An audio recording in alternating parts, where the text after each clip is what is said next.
bom dia, bom dia, irmãos, bom dia, igreja. Mais um domingo, gloriosa manhã de domingo, onde temos o privilégio de estarmos juntos aqui para adorar, cultuar o nosso Deus, entregar a Ele adoração, corações elevados, mentes e olhos que olham para o lugar onde Cristo está sentado. E podemos fazer isso juntos. Isso é misericórdia do Senhor em mais essa manhã. Amém. Glória a Deus. Bom, irmãos, vamos voltar então, retomar a nossa exposição. Estamos expondo a carta de Paulo aos Romanos e estamos no capítulo 11, pregação expositiva que nos faz nos concentrarmos no texto e não acharmos pretextos para certas coisas. Como já disse alguém, texto sem contexto é pretexto. E nós estamos caminhando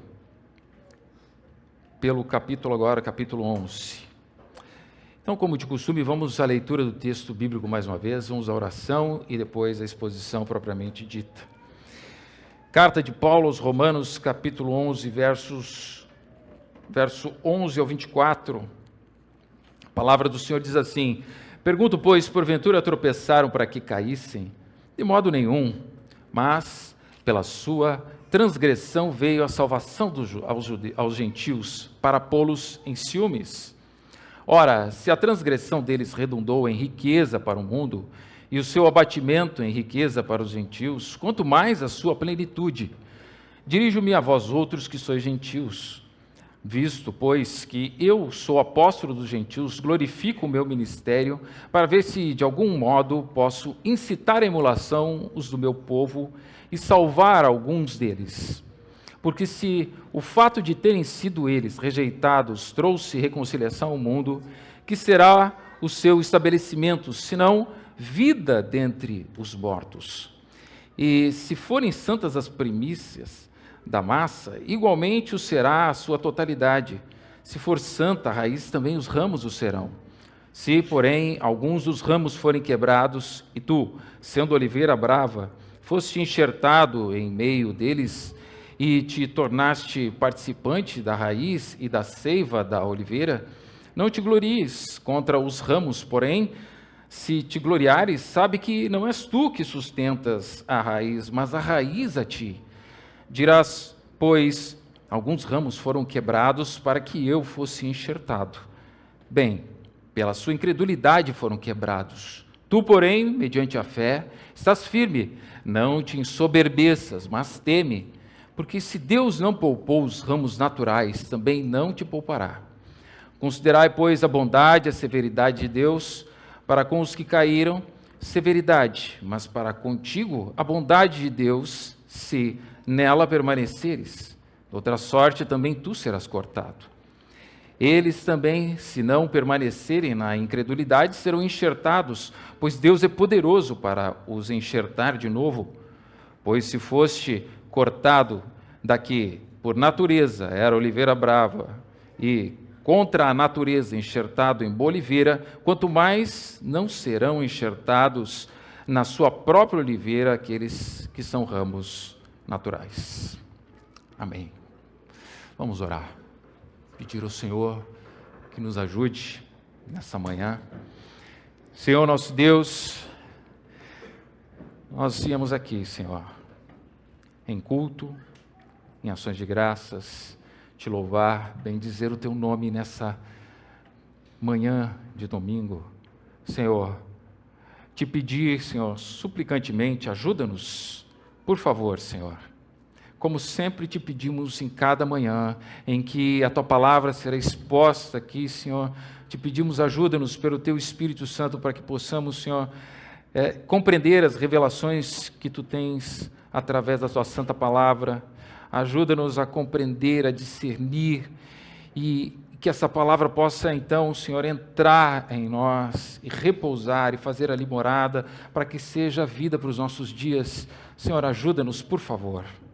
Dá o teu Espírito àquele que prega, eu, nessa manhã, Senhor, carecido das tuas misericórdias para assim fazê-lo, e também dá o teu Espírito àqueles que ouvem, Senhor, para que, pelo mesmo Espírito, possam compreender, assimilar e serem transformados pela tua palavra verdadeira e santa e poderosa, Senhor. Nós te pedimos a tua ajuda, o teu auxílio, agradecidos pela oportunidade que o Senhor tem nos dado. Em nome e através do nome do teu Filho amado, Jesus Cristo, oramos. Amém. Bem, irmãos, temos um texto difícil aqui nessa manhã, né? Longo e difícil, mas vamos trabalhar nele, um texto difícil que tem uma porção difícil também, mais difícil, né? Mas vamos trabalhar nele. Estamos vendo nessa porção a resposta de Paulo à grande questão que foi levantada por ele mesmo aqui, né? Esse capítulo. Se Israel em massa negou a Cristo e seu evangelho, Israel foi rejeitado e abandonado completamente por Deus. Paulo é muito enfático em dizer de maneira nenhuma. A partir, então, dessa afirmação que ele fez lá no começo do capítulo 11, Paulo nos apresentou seus dois argumentos, ou seus argumentos, né? O primeiro deles era ele mesmo, né? como diz o texto, israelita, da descendência de Abraão, da tribo de Benjamim, verso 1. Então, era ele mesmo o seu argumento inicial. E o segundo, ele recorreu ao 1 Reis 19, quando Deus declara a Elias que, apesar de Elias achar que era o único que restou dos que buscavam o Senhor, ele estava enganado. Deus tinha reservado 7.000 que não abandonaram ou não dobraram os joelhos a Baal. Então Deus reserva um remanescente, o que o Antigo Testamento vai também tratar como resto, né? Mas ele separou os fiéis para si, e ele fez isso por meio da graça.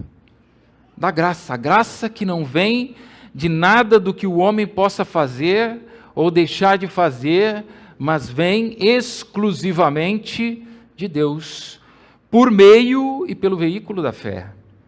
Essa graça que não foi de graça para Deus, mas veio de graça a graça para nós.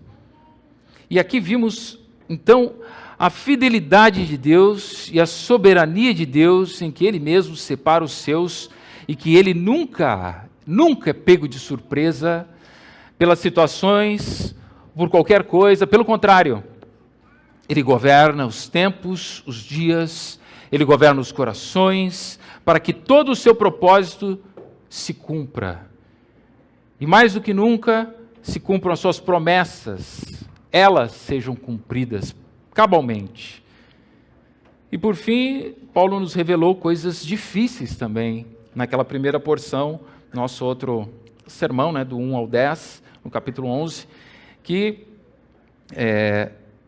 ele nos disse que Deus endurece todos aqueles que rejeitam a justiça que vem por meio do Filho, a justiça que vem através do Evangelho da graça. Então ficaram eles cegos, surdos e oprimidos pela opressão da condenação. Tudo que era para ser bênção, diz Paulo, tudo que Deus tinha dado como privilégio a Israel, agora se transformou em laço e armadilha, tropeço e punição.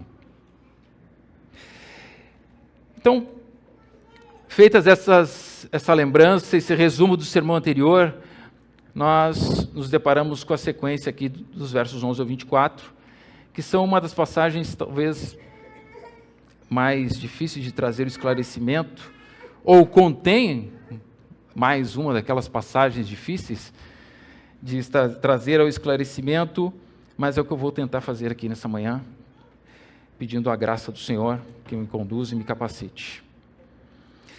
Antes, vamos situar aqui algumas questões, o pano de fundo desses 3 capítulos que vimos até agora, estamos vendo o final dessa porção, dessa última porção do 9, o 10 e o 11. O futuro da nação de Israel, dentro do plano de salvação,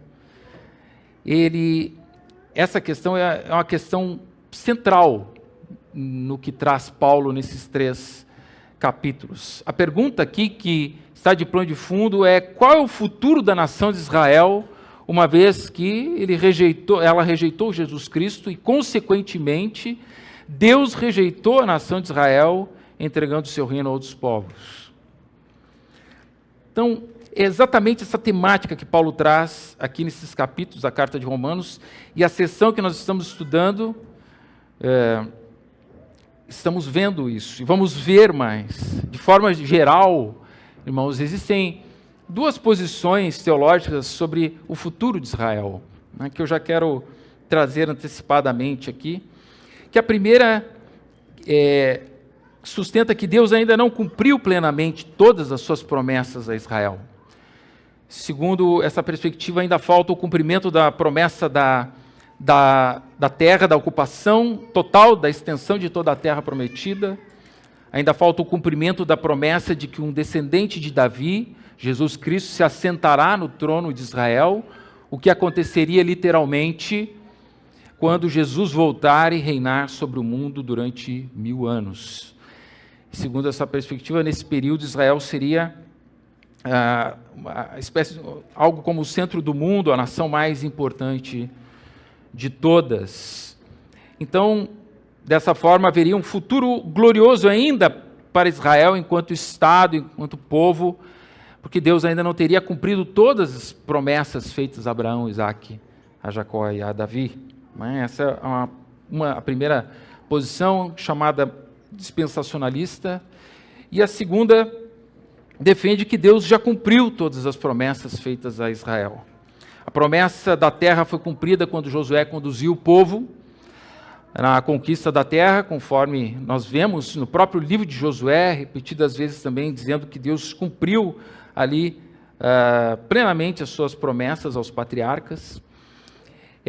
Também entende que a promessa de que um descendente de Davi se assentaria no trono foi cumprida com a ressurreição e ascensão de Cristo ao céu, onde ele se assentou à direita do Pai e recebeu todo o poder no céu e na terra.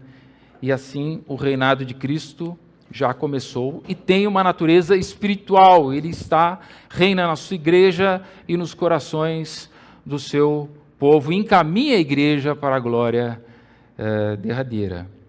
Então, eu particularmente o meu pensamento vai dentro dessa segunda posição, e é como eu vou tomar os próximos sermões aqui. Os irmãos já sabem disso, então.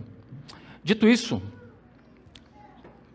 vemos o verso 11. Então, mais uma vez, Paulo começa uma sessão da epístola com esses recursos literários que ele repete aqui, né? Usando-se de uma pergunta retórica para trazer assuntos que Paulo, entendia que seriam levantados ou poderiam ser levantados na igreja de Roma após a leitura de sua carta, até meados do capítulo 11, ou já eram discutidos internamente, enfim, né? Ele coloca, então, o começo assim: pergunto, pois, porventura tropeçaram para que caíssem? Paulo já nos disse, ele já disse, nós lembrarmos aqui do que temos visto, que Israel não aproveitou o seu chamado. Confiando em obras de justiça própria, tornaram-se cegos para com a verdade da redenção. Tropeçaram no Messias, nós vimos, que foi a rocha de escândalo e pedra de tropeço para o seu próprio povo. Então agora, nessa porção aqui, desses versos, Paulo trata do porquê. Por quê? Qual o propósito, qual a finalidade desse tropeço? Em outras palavras, qual o propósito de Deus nessa situação de Israel? Como nós vimos nos versículos anteriores, a tese era que, embora Israel como um todo tivesse sido desobediente, um remanescente havia sido deixado. Logo, então, Deus não rejeitou seu povo de forma completa. Isso nós vimos. A pergunta aqui, para nós entendermos melhor o que Paulo está dizendo, não é eles tropeçaram e caíram? Não é essa pergunta, né? Se eles tropeçaram para que caíssem totalmente e plenamente. Não é isso que Paulo está querendo dizer. Se fosse essa pergunta, é claro que Paulo deveria responder de forma afirmativa, porque Israel transgrediu, rejeitou o Filho de Deus, e sabemos que isso significou uma queda gravíssima, com consequências eternas para esses que assim procederam. Negaram o Filho de Deus e foram lançados no inferno. É isso que aconteceu com aqueles, e com todos esses que negam. E é por isso que Paulo, lá no capítulo 9, começa com um profundo pesar. Agora nós conseguimos dizer, sempre entendendo como Paulo olha, ele entende isso. E ele, Paulo, sabe o destino miserável que tiveram esses corações. Sabendo isso, o apóstolo Paulo não estava negando a ação de tropeçar, nem a queda de Israel. Mas então, qual é o sentido da resposta negativa dele, dizendo de forma nenhuma, né? De modo nenhum? Aqui nós vemos que a construção gramatical e o próprio texto vai nos dizer que nesse caso, tudo gira em torno da frase aqui, para que caíssem. A resposta negativa de Paulo significa que o propósito do tropeço não era o fim, a queda de Israel de forma derradeira e definitiva. O propósito, o fim, a finalidade do tropeço tinha outro alvo, que Paulo deixa claro no final do verso 11, que ele diz, mas pela sua transgressão veio a salvação aos gentios, para pô-los em ciúmes. E assim, a partir dessa pergunta e essa definição que ele faz, nesses primeiros versos, Paulo mostra o plano de Deus para a nação de Israel em relação aos gentios. Aqui Paulo desvenda qual era o projeto na mente de Deus. Vamos perceber, irmãos, que aqui nós estamos falando de algo que é da eternidade, que Deus definiu, algo transcendente para o nosso entendimento. E está sendo revelado para nós aqui. O que podemos perceber é que esse projeto também tinha um certo padrão, com uma sucessão de desdobramentos, que nós vamos ver um pouquinho aqui. Mas antes de alcançarmos ou de avançarmos aqui no verso 12, vamos entender melhor o que Paulo está dizendo, olhando um pouquinho para o que Jesus prediz a respeito dessa situação de Israel, em Mateus 21, na parábola dos lavradores maus. Vamos ler lá. Mateus 21, do 33 ao 41, diz assim, atentai, noutra parábola, havia um homem, dono de casa, que plantou uma vinha, cercou de uma sebe, construiu nela um lagar, edificou-lhe uma torre e arrendou-a a uns lavradores. Depois se ausentou do país. Ao tempo da colheita, enviou os seus servos aos lavradores para receber os frutos que lhe tocavam. E os lavradores, agarrando os servos, espancaram a um, mataram a outro, e a outro apedrejaram. Enviou ainda outros servos em maior número e trataram-nos da mesma sorte. E por último, enviou-lhes o seu próprio filho, dizendo, a meu filho respeitarão. Mas os lavradores, vendo o filho, disseram entre si, este é o herdeiro. Ora, vamos, matemo-lo e apoderemo-nos de sua herança. E agarrando-o, lançaram-no fora da vinha e o mataram. Quando, pois, vier o senhor da vinha, que fará aqueles lavradores? Responderam-lhe, fará perecer horrivelmente a esses malvados e arrendará a vinha a outros lavradores que lhe remetam os frutos nos seus devidos tempos. Então, o que Cristo está dizendo aqui? Está dizendo exatamente o que aconteceu com Israel. Aqui o dono da casa, o que arrenda a terra é o Senhor, é Deus. E então, no tempo da colheita, ele manda os seus servos. Quem eram os servos? Os profetas. E os lavradores são Israel. E os lavradores vão fazer o que com esses servos? Espancar. Agarrar os servos, espancar a um, matar a outro, e a outro apedrejar. E então, Deus manda o seu filho. E Israel faz o quê? matam. Matam. Lançam fora da cidade, como foi a morte de Cristo, e então é morto. É isso que ele está dizendo. E quando Cristo pergunta, quanto pois vier o dono da vinha, que fará aqueles lavradores? Eles próprios, os fariseus, quem ouvia no momento da história em Mateus 21, colocaram ali condenação sobre eles. Eles mesmos disseram, fará perecer horrivelmente a esses malvados e arrendará a vinha a outros lavradores, que lhe remetam os frutos nos seus devidos tempos. Então aqui fica clara a transgressão de Israel e o alcançar dos gentios, que somos também nós, os não-judeus. Dito isso, vamos ao verso 12, para entender o que Paulo está dizendo com tudo isso, então.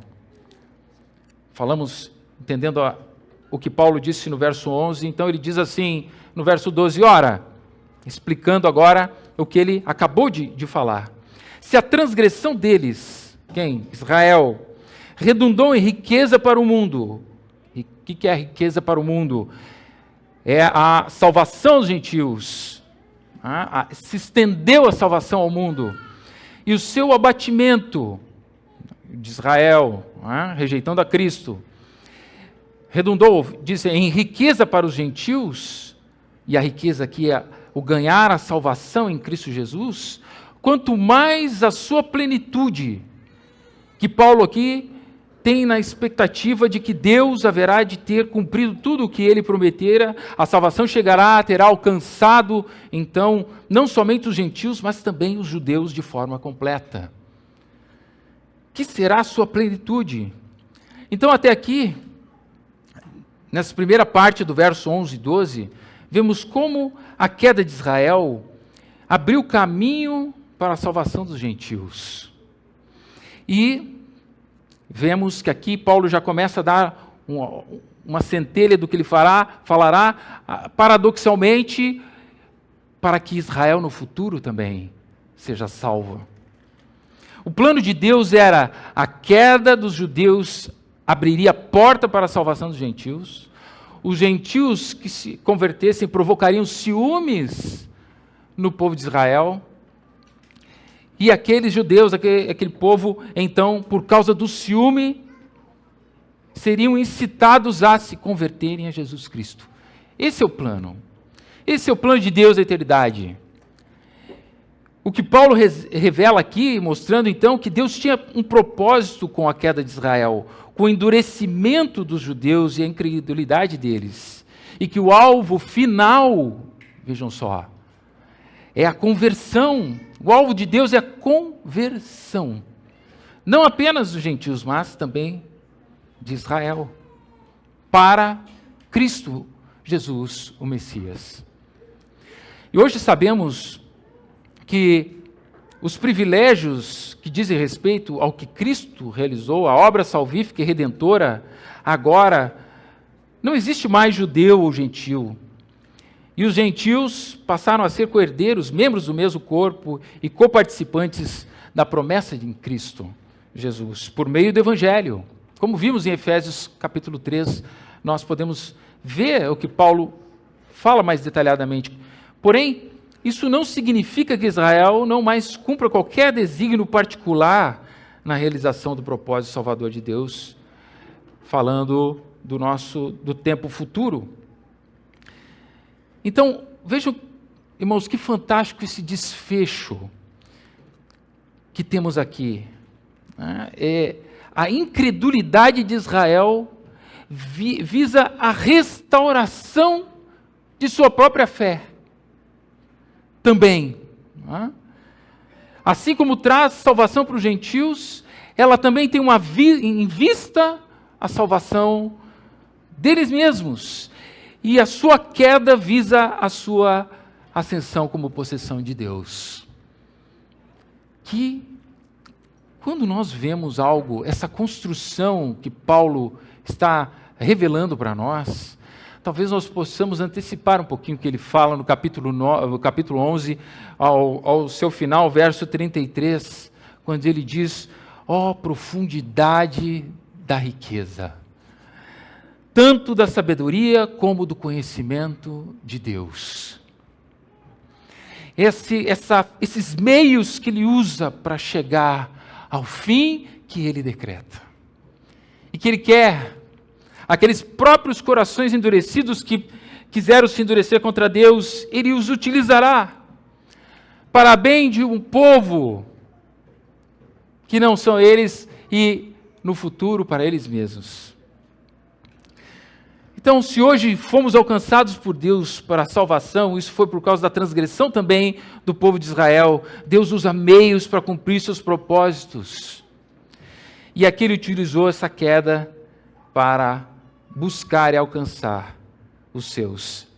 Então, seguindo o verso 3 adiante, agora vamos observar aqui o que Paulo nos revela a respeito do estabelecimento de Israel, ou reestabelecimento, como já Paulo comentou, a queda deles não foi definitiva, então eles se erguerão.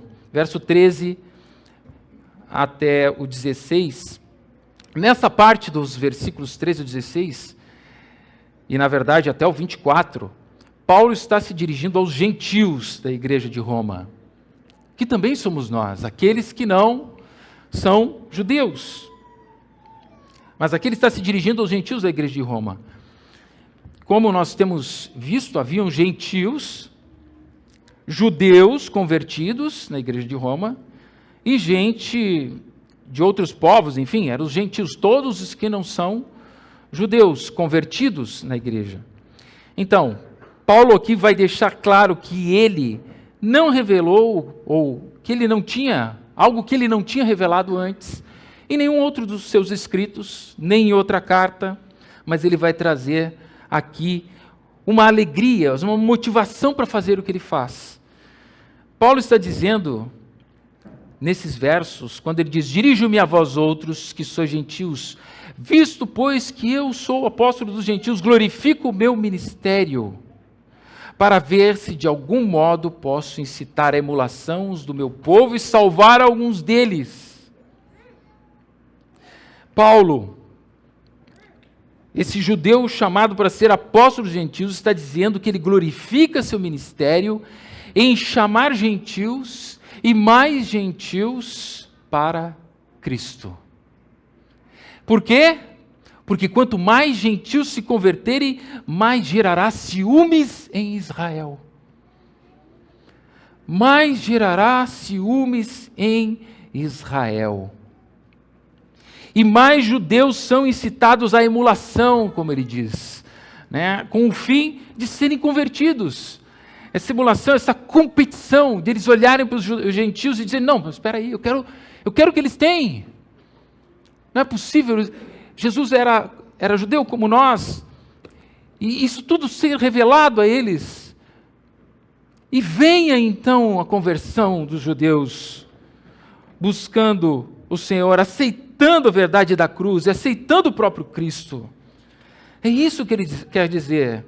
Ele glorifica o seu ministério para ver se de algum modo posso incitar a emulação os do meu povo e salvar alguns deles. É claro que Paulo, ele não pode salvar ninguém, ele está dizendo que incitados eles possam enxergar. E aqui podemos entender então a profundidade, ao mesmo tempo, do lamento de Paulo, lá atrás, no capítulo 9, e esse incentivo que ele tem, essa alegria que o ministério aos gentios gera em Paulo, que era saber que os seus amados compatriotas e irmãos, segundo a carne, seriam convertidos por causa do ciúme e seriam salvos. E vejam, Paulo vai às nações, mas com os olhos no seu povo. Então, ele faz a seguinte consideração no verso 15, porque se de fato, ou se o fato de terem sido eles rejeitados trouxe reconciliação ao mundo, o que quer dizer isso? Deus abriu o evangelho ao mundo e reconcilia o mundo por meio do evangelho. Que será o seu restabelecimento, senão vida dentre os mortos? E aqui Paulo usa essa metáfora para dizer que o restabelecimento de Israel trará algo que nós, hoje, não conseguimos imaginar algo tão glorioso que é vida e não é morte. Trará estes como vivos para Deus e não mortos para aquela transgressão de rejeitar a Cristo. É isso que ele está dizendo. O verso 16, ele continua fazendo uma analogia, uma metáfora, falando ali do pão, né, de pão, massa de pão, querendo dizer que, quando ele diz assim, e se forem santas as primícias da massa, igualmente o será a sua totalidade. Então, ele quer dizer que se os primeiros pães são santos, se forem santas as primícias da massa, todo o restante, todos os outros pães que vierem da mesma massa, serão também santos. E ele vai seguir, ainda no 16, dizendo, se for santa a raiz, também os ramos o serão. Aqui ele quer dizer a mesma coisa, usando uma outra metáfora. Ele vai falar a mesma coisa. Né? O que ele está querendo dizer? Se as primícias, a massa aqui são os patriarcas, a aliança que foi feita, com quem Deus fez o pacto e entrou em aliança. E se eles foram santos, abençoados, então sua descendência também será santa. Só que ele muda o final do verso 16 para ramos, para raiz e ramos, porque ele vai agora entrar também numa outra metáfora, ao longo do 17, mas vai tratar das mesmas coisas. Ele vai usar essa sequência dessa analogia, dessa metáfora, para trazer mais esclarecimento ainda, e ainda falando aos gentios. Lembrando que somos nós estes a quem Paulo está falando agora. Né? Está falando a nós. Paulo aqui então muda a metáfora para usar outra fala para destacar e exortar ou admoestar também os gentios na verdade. E é importante destacar que essa passagem, irmãos, essa aqui, sim, já é um texto um pouco mais complicado. Né? Então essa aqui, ela vai complicando à medida que nós vamos chegando ao 17, do 17 ao 24. Então precisamos um pouco de atenção aqui, porque Paulo vai também revelar coisas importantes para nós. Então na igreja de Roma, os gentios que leram a carta de Paulo até agora, poderiam pensar que havia algo especial neles. É por isso que Paulo está falando o que está falando agora. Né? Está dizendo, porque se o fato de terem sido eles rejeitados trouxe reconciliação ao mundo, que será o seu restabelecimento, se não vida entre os mortos? E ele vai começar uma exortação. Esses que estão ouvindo podem pensar, bom, Israel foi excluída, Deus rejeitou os judeus e nos colocou no lugar deles. Obviamente, o desdobramento desse pensamento é nós, gentios, somos melhores do que eles. Esses gentios estavam no lugar de alguns judeus que não se converteu. Tá? Nós que não somos judeus somos melhores do que esses judeus. Então Paulo quer posicionar o entendimento desses não judeus de forma correta. Ele quer erradicar esse tipo de pensamento e essa ilustração ele traz para divertir esses ao temor e ao tremor, ao cuidado e à vigilância. Ele diz assim, começa o verso 17, vindo desse mesmo pensamento, ele acabou de nos dizer, se as primícias da massa igualmente o será. Se forem santas as primícias da massa, igualmente o será a sua totalidade. Se for santa a raiz, também os ramos o serão. E ele vai seguir. Se, porém, alguns dos ramos, quem são aqui os ramos? Israel. Foram quebrados, e tu, sendo oliveira brava, ou seja, Israel, então, são os ramos que foram quebrados. Israel, incrédulo. E tu, sendo oliveira brava, o mundo, sendo do mundo, gentil, foste enxertado em meio deles, e te tornaste participante da raiz e da seiva da oliveira. E aqui ele está tratando de novo da raiz. O que nós vimos ali? Os patriarcas. O que é a seiva? A aliança que foi feita, as promessas que foram feitas. É isso que ele está dizendo.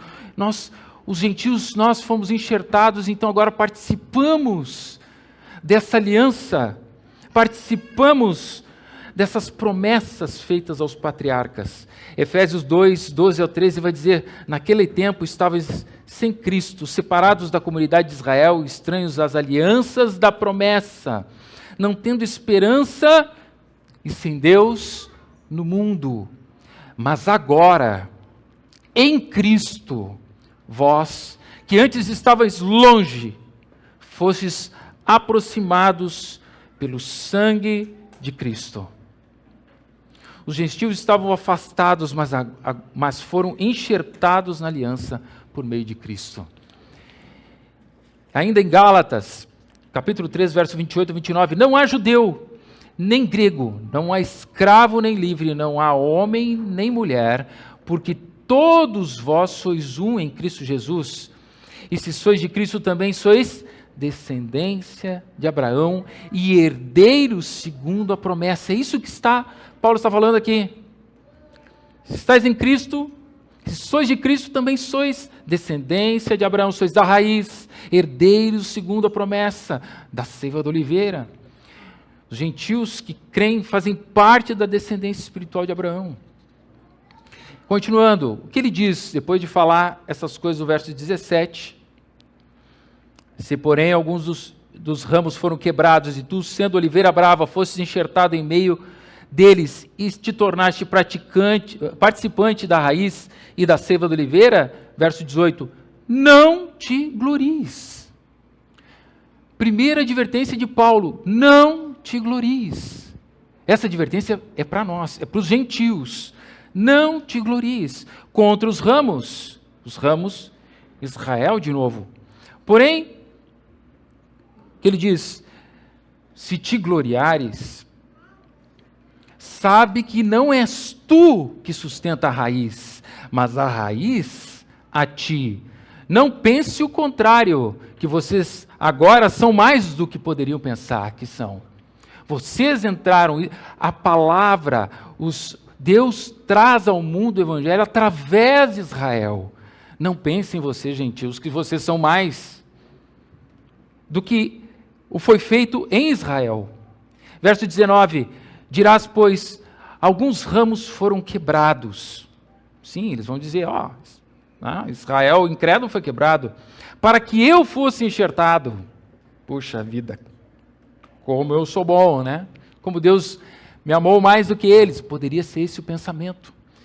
E Paulo vem no 20, bem, pela sua incredulidade, sua quem? Israel, foram quebrados. Tu, gentil, nós, você e eu, hoje, porém, mediante a fé, estás firme. E de onde vem a fé? Efésios, pela graça sois salvos por meio da fé. E isso não vem de nós, de vós, é dado por Deus. Mediante a fé vocês estão firmes. O que é a segunda advertência de Paulo? Não te ensoberbeças, mas teme. Não te glories, não te ensoberbeças, mas teme. Essa é a admoestação que Paulo faz aos gentios. Verso 21, porque se Deus, de certa forma, nós temos que entender que isso aqui é uma advertência grave para nós. Grave. O que Paulo está dizendo. Nós temos que pensar de forma consciente, porque se Deus não poupou os ramos naturais, quem são os ramos naturais? Israel, também não te poupará.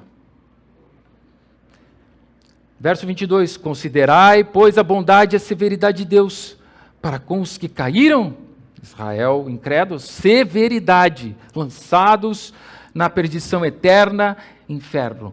Mas para contigo, quem são esses? Eu e você, gentios da igreja de Roma. Para contigo, a bondade de Deus, com condicional. O que ele diz? Se nela permanecerdes. Se nela permaneceres. Doutra sorte também tu serás cortado. Isso é algo que nós temos que prestar atenção, irmãos. Porque Paulo aqui, ele é muito enfático no que ele diz. E claro também, de certa forma, apesar de usar muita metáfora, ele na hora que ele tem que dizer, não te glories, não te soberbeças, mas teme, cuidado, persevera, senão também vai ser cortado. Ele deixa isso claro para nós. 23, aliás, João 15, 2, também vai dizendo para nós algo importantíssimo. Todo ramo que, estando em mim, diz Cristo, não der fruto, ele o corta, e todo o que dá fruto, limpa para que produza mais fruto ainda. Então, seguindo o verso 23, eles também, Israel, se não permanecerem na incredulidade, serão enxertados. Olha, se Israel não for rebelde, se ele olhar para Cristo e recebê-lo, eles serão enxertados. Mas olhem como eles serão enxertados. Pois Deus é poderoso para os enxertar de novo. A necessidade da graça de Deus, do poder de Deus para fazer isso. E nós vamos ver que é isso mesmo que Paulo está falando, verso 24. Pois, se fosses cortados do que por natureza, era oliveira brava, o mundo, retirados de lá. E agora Paulo diz, contra a natureza. É contranatural isso que vai acontecer aqui. Ele está dizendo, enxertados em boa oliveira, porque era o contrário que acontecia. Boa oliveira vai na oliveira brava para tentar melhorar ela. Não. Contra a natureza, enxertados na boa oliveira, quanto mais não serão enxertados na sua própria oliveira. E aqui ele está falando de Israel, o remanescente, enxertados nos que são do Senhor, na sua própria oliveira, aqueles que são ramos naturais, ou seja, são de Israel. Então a passagem para nós entendermos, e aqui finalmente Paulo encerra com uma promessa: se os judeus não continuarem na incredulidade, serão novamente enxertados em sua própria oliveira. E isso então aponta para um futuro de conversão de Israel também. Um tema que ele vai expandir nos versos 25 em diante, nós vamos ver isso no próximo sermão. Essa realidade, ela vai nos levar a olhar, ou deve nos levar a olhar para a fidelidade de Deus. Fidelidade de Deus. Fidelidade da aliança de Deus, que não abandona seu povo completamente, mas mantém sempre um remanescente fiel. E promete restauração futura. Zacarias 12:10 diz assim: sobre a casa de Davi e sobre os habitantes de Jerusalém, derramarei o espírito de graça e de súplicas. Olharão para aquele a quem traspassaram, prantearão ou pranteá-lo-ão como quem pranteia por um unigênito.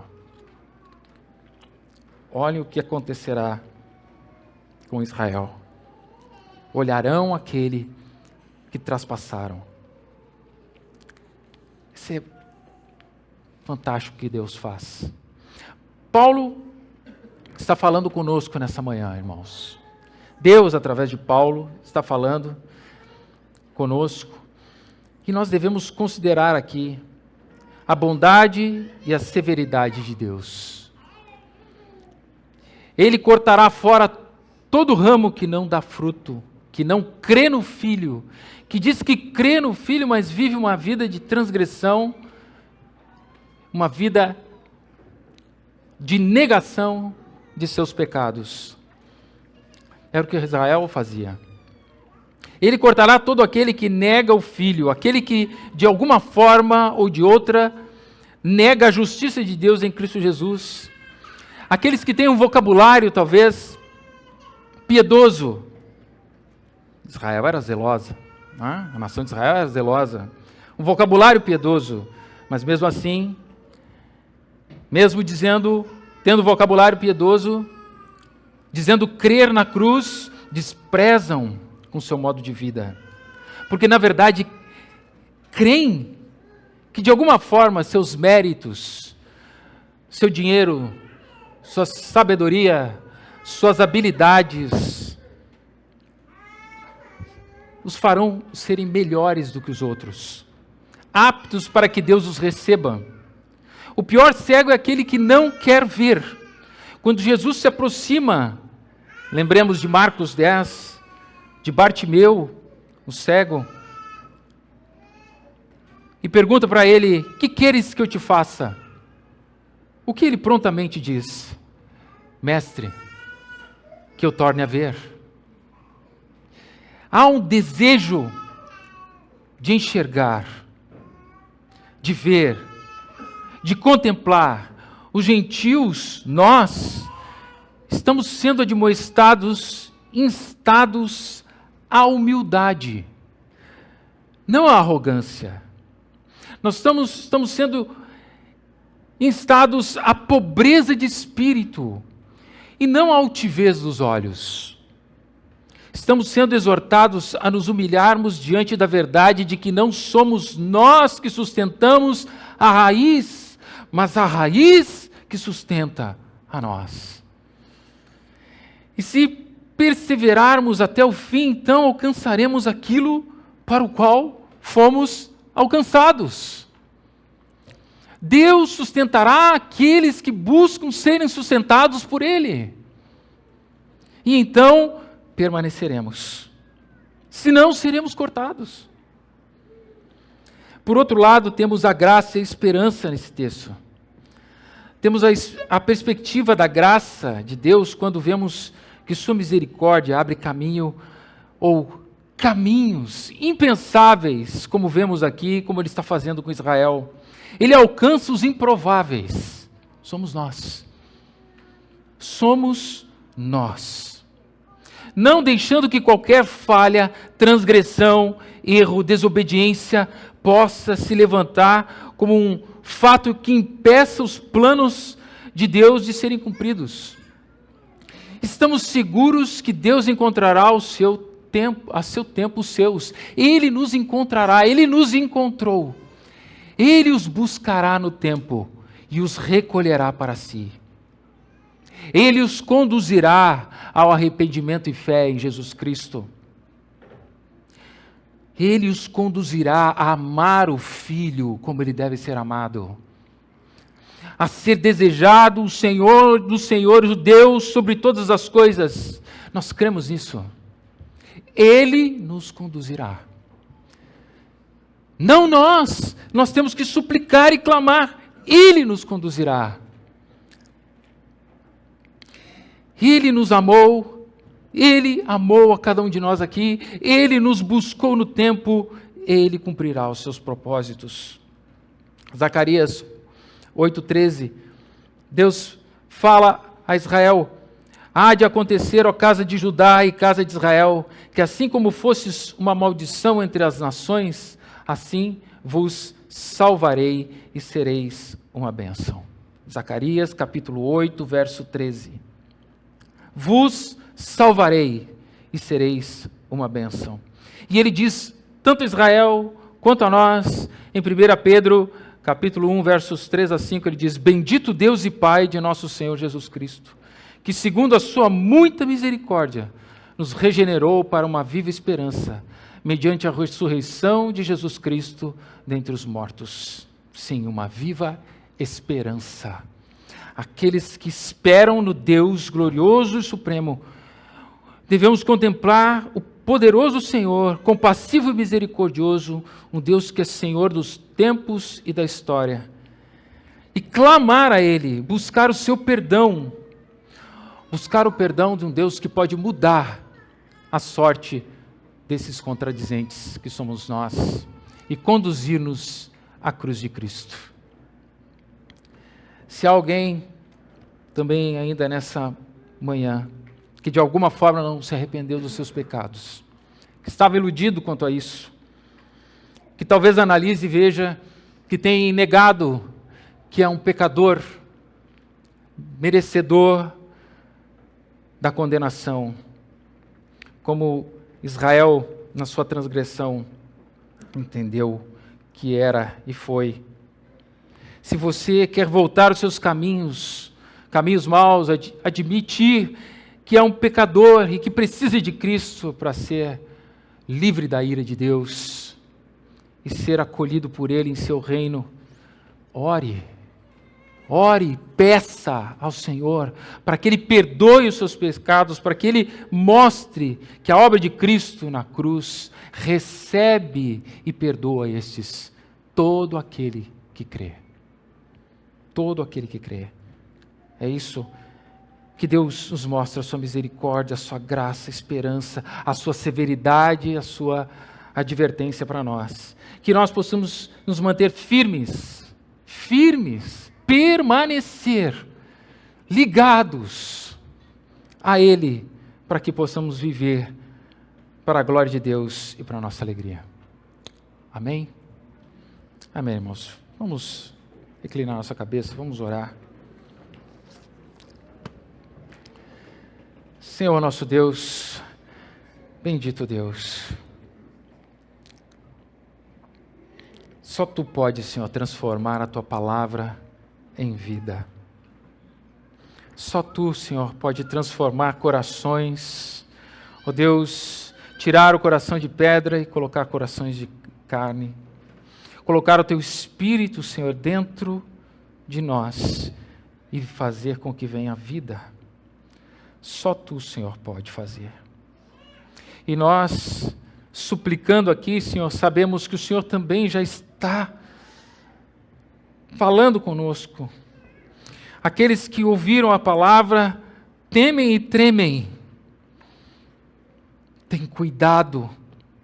Não querem deixar o caminho, não querem ser desgarrados, não querem se apartar da misericórdia e da graça que Tu tens derramado sobre nós. Aqueles que têm cuidado, Senhor, permanecerão por Tua graça e favor. Ajuda, Senhor, aqueles que têm sido, Senhor, talvez rebeldes, transgressores, Senhor, enganados, cegos. Ó Deus, como Israel ficou em si própria. Deus, ajuda, Senhor, para que estes venham à luz, que sejam trazidos, Senhor, pela Tua misericórdia e graça, que possamos pregar esse evangelho da graça e que estes venham, Senhor, porque sempre e todos os dias nos levantamos por causa da Tua misericórdia, respiramos por causa da Tua misericórdia e vamos pregar a Tua palavra a esses por causa da Tua misericórdia. Ajuda-nos em todas as coisas, assim suplicamos, oramos, agradecidos. Amém.